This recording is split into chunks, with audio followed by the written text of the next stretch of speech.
CGCP 2404 by Chesthetica.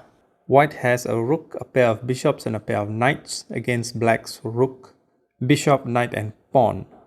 So white is ahead in material. But the knight on c8 is in a position to be captured by the bishop on d7. So what should white do here? Maybe knight to e7, or even knight captures pawn, so that after rook captures knight, knight captures rook, king captures knight, white is ahead by a full rook.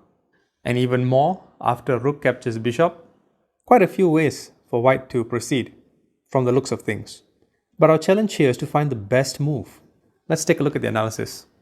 But look at that. There's a mate in 3 and no other foreseeable mate.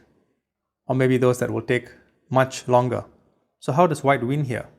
It's simply knight to b4. The white knight on d5 is clearing the square for the rook to deliver mate. So if b5, for example, rook to d5 mates. So what can black do? Maybe knight to f6, guarding that square.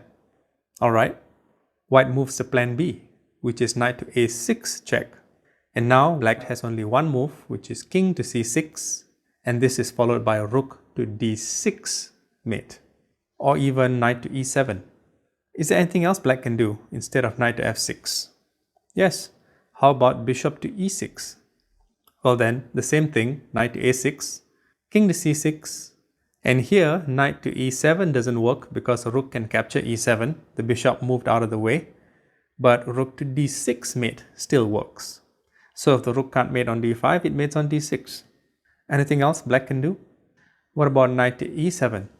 Again, knight to a6 check, king to c6, and here either rook to d6 or knight captures knight mates.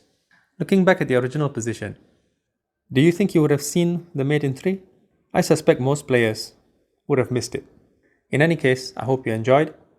Until next time.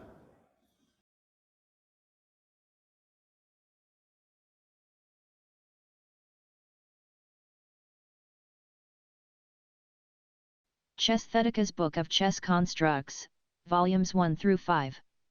Available on Amazon.